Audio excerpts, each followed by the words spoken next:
Namaskar and welcome to all of you to my YouTube channel. Friends, today we are going to learn the structure of simple tenses. That means the main topic of this video series is tenses in English. Friends, tenses play a very important role in constructing the meaningful sentences. Before learning the tenses, you must have the pre-knowledge of the following things.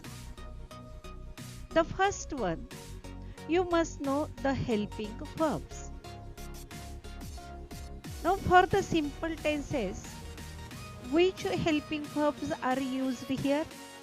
Do, does, did with root verb. Root verb means verb in the original form. For continuous tenses, the another group of helping verb is used, and in this group we get am, is, are, was, were with verb in the ing form. Now here the third group of helping verbs is have, has, had with past participle. Past participle means the third form of the verb. Go, went, gone. Gone is past participle. Write, wrote, written. Written is the past participle. Play, played, played. Played is the past participle. Now we must know the next group of helping verb, and that is will, shall. That means in future tenses we make the use of will and shall.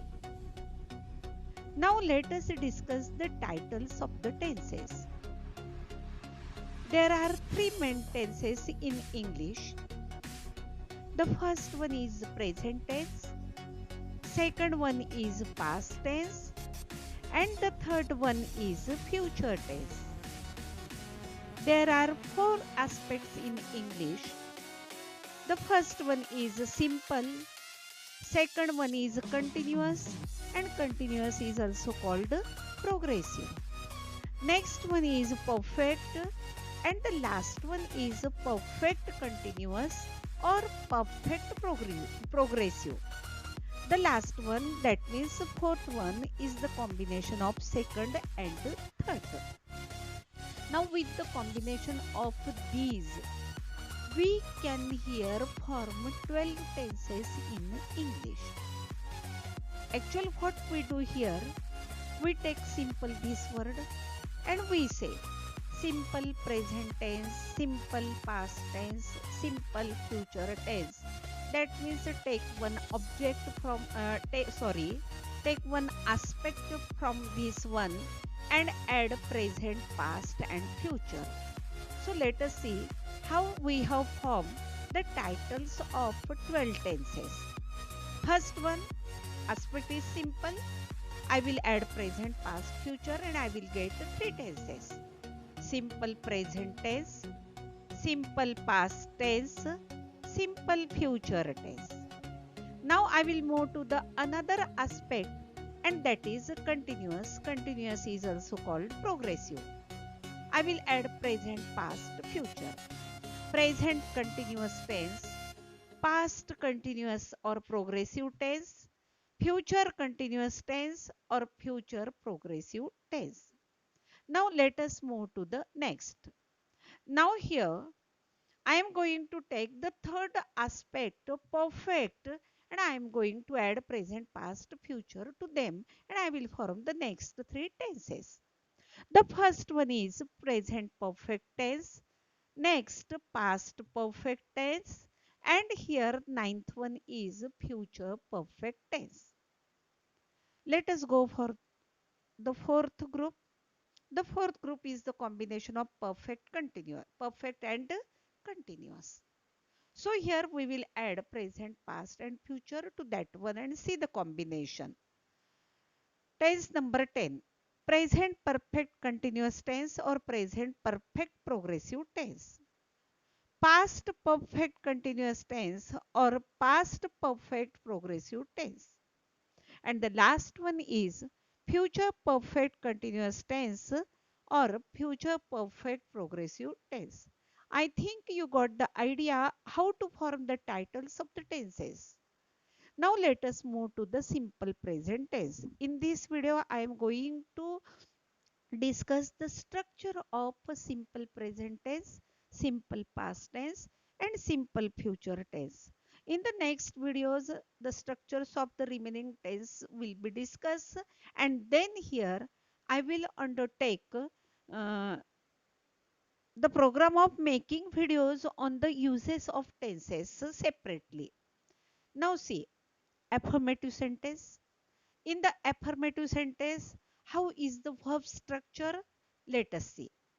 Verb is in the original form when the subject is I, you, or plural noun.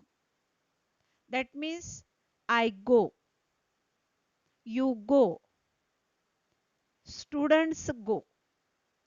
When subject is I, you, and plural, the verb is in the original form. For example, I write a book, write that is in original form. They play well. They is plural subject and so play this is in the original form. You tell me a story. You, this is the subject and so the verb has come in the original form. Second one, when subject is third person singular. That means when the subject is he, she, it, my father, Ganesh, Sita, etc. S or es, this suffix is added to the verb. Examples will make the point clear. She, this is third person and singular, singular. So what verb has been taken by me? She writes a book. Writes. S is added to the verb. He plays well. S is added to the verb. He, that is also singular. My mother, subject is singular. So what verb is used by me? My mother tells me a story. Now here what happens in simple present tense. When the structure, that means sentence, is negative, we have to make the use of do or does. Do not or does not with root verb. That means when the subject is I, you, and plural, at that time we make the use of do not. And when the subject is a third person singular, he, she, it, my mother, my father, the boy, etc., etc. At that time, I make the use of does. So, what is the example? I do not write a book. They do not play well. He does not tell me a story. Let us move to interrogative sentences. Even in the interrogative sentences, we have to make the use of do or does. Interrogative sentence begins with a helping verb, and here when the subject is I, you, and plural we take do, and when the subject is third person singular we take does, but the main verb must be in the original form. It must be without s or es. For example, do I write a book? Do they play well? Does he tell me a story? In the first sentence, the subject is I. So I have made the use of do. In the second sentence, they, that is plural. So I have made the use of do. And in the third sentence, he, that is singular noun, third person singular noun. So I have made the use of does. And see, write, play, tell. I have not added s or anything to that one, that means the main verb must be in the original form. Now let us move to the next one. Simple past tense. When the sentence is affirmative, the verb is used in the past form.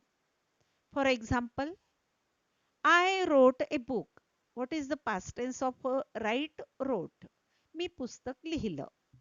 Next one. They played well. Played is the past form. He told me a story. Told. That is the past form. Now when the statement is negative in simple past tense, we have to make the use of did not, and did not is followed by root verb. Root verb means the verb in the original form. For example, I did not write a book. Did not write a book. Now next one. They did not play well.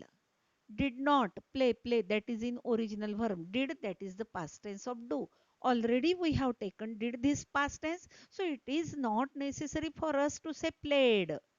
We have to make the use of original verb. He did not tell me a story.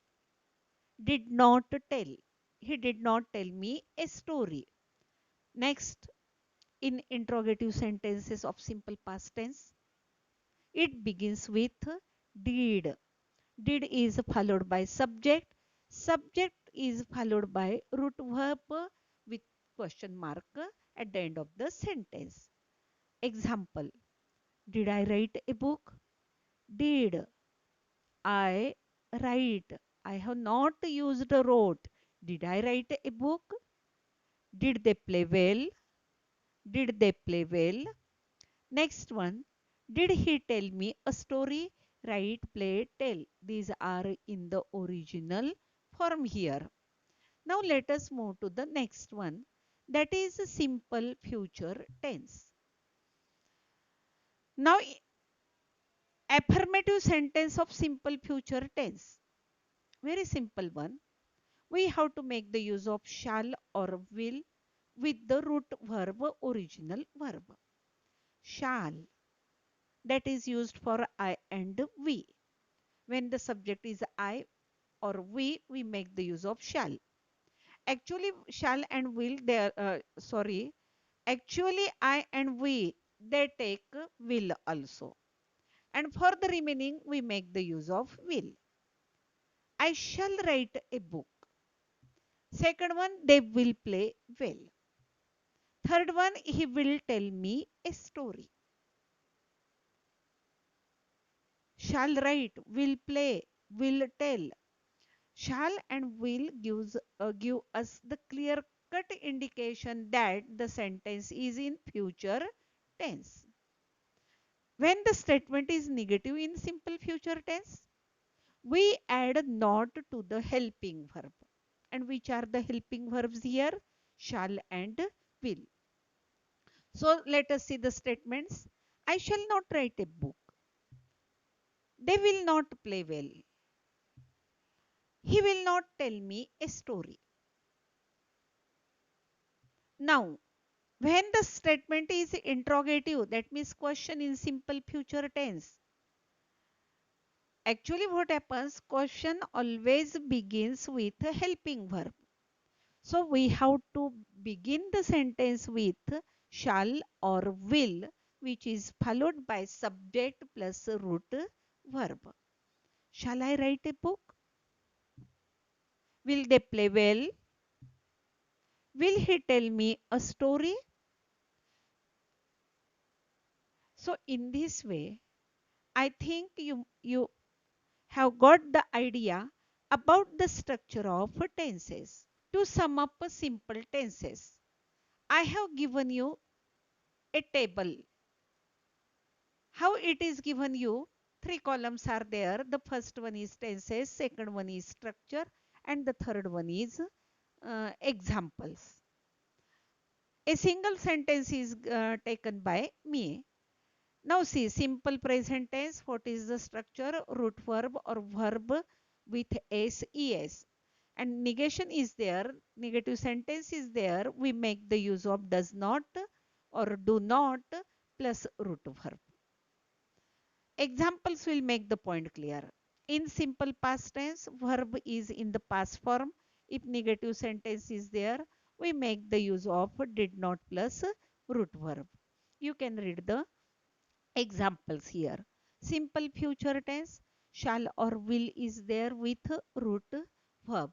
So here this table may give you the clear cut idea about the tenses. Thank you very much for watching this video.